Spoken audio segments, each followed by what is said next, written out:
Let's learn. Manufacturing account. Hi guys. So as I said in the last video, I'll be giving a format of the manufacturing account. I've already written some of the terms here, like the format, but this is not the complete format. It's because the board is really small. So after I explain this, I'll pause it and show the completion of the format. So here is opening stock of raw materials. Like I said, that's the first thing you need to get. Like, how much did it take you to buy your raw materials? The raw materials you use to start your business, that is what is called opening stock of raw materials. Then you add purchases. That is the purchases of the raw materials. This opening stock of raw materials is the stock at the beginning. Then purchases of raw materials is the cost of, that's the amount. The amount here shows how much you use to purchase these raw materials.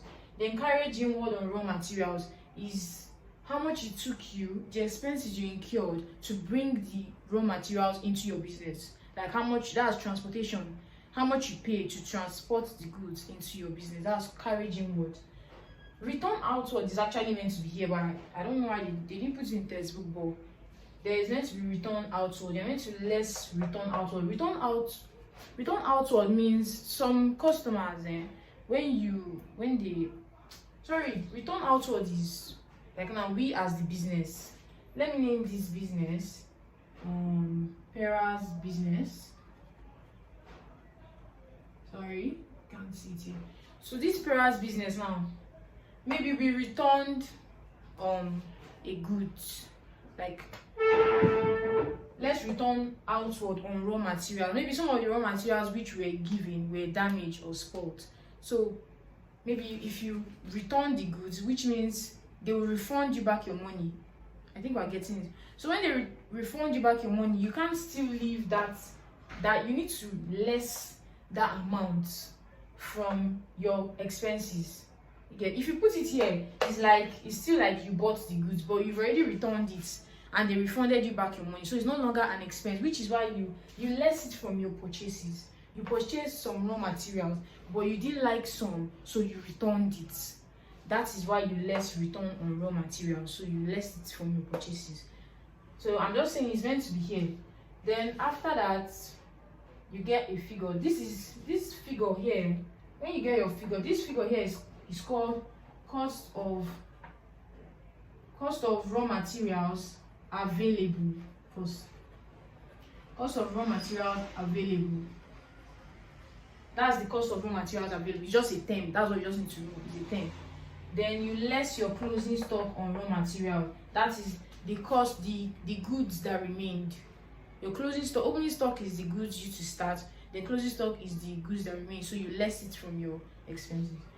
Then when you get that, this is your cost. When you less it will now show your cost of raw materials which you consumed. If you leave your cost of your closing stock on raw material, you didn't use it, it wasn't consumed. So you less it, then you now get the cost of raw materials which you consumed. I think I explained it well. Then from here you get your cost of raw materials. So to get your prime cost now, like I said in the previous video, it's a term. It's a term in your manufacturing account. So your direct wages, I explained it, all those directs, people that are involved in the mixing of the bread, the slicing of the bread, you need to pay them. So that is your direct wage. You're adding it here because it's a direct, it can be traced to the product. They are directly involved, unlike the indirect wages. You can't add the indirect wages here. People that clean the floor, office people, you can't include them here because they are not directly involved with the product. So direct wages, royalties, direct expenses, like I said, it's mostly direct factor, direct terms are here. Then when you add it together, you get your prime cost. Normally there are 2 naira signs, but I put this add purchases of raw material and carriage inward. When you add them together, you put it here. So if this first naira sign is mainly for addition, then this is the final value. Yeah. Then I'm going to pause now so that I'll do the next. So I'll clean it off, and this is not the complete. I'm going to add the factory overhead and the rest. So moving forward, where I stopped was the prime cost. So the next thing you ascertain is your factory overhead. I underlined it because it's a heading under which we have factory power. Factory power, that is lighting and electricity. The cost of your factory power, you need to pay for your electricity. So that's why it is involved in factory overhead. Expenses incurred in the factory. Factory rent and rates, like I said in previous video, you pay for your rent, like where the building which you are using to produce the goods and services, you have to pay rent and rate. Then indirect wages, people that don't have, is not traced to a particular production unit.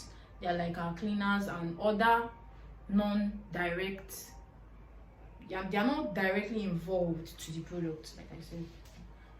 Factory insurance, you might probably want to insure your factory. I think we all know what insurance is. Maybe you insure your goods in case of any risk occurring. You can decide to put your factory under insurance.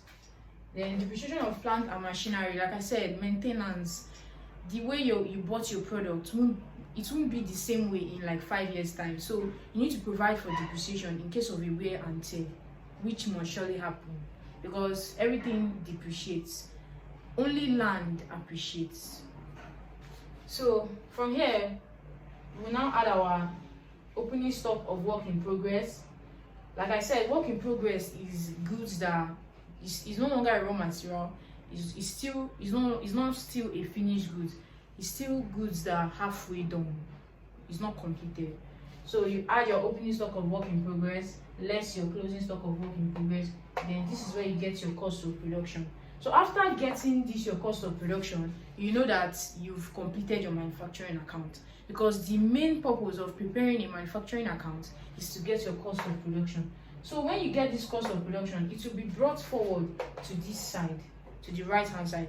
That is the, like, when I started, this is a completion or a continuation of the format. The board was not enough, so I had to divide it. So that first place is where your cost of production will be. That's where you carry it forward to.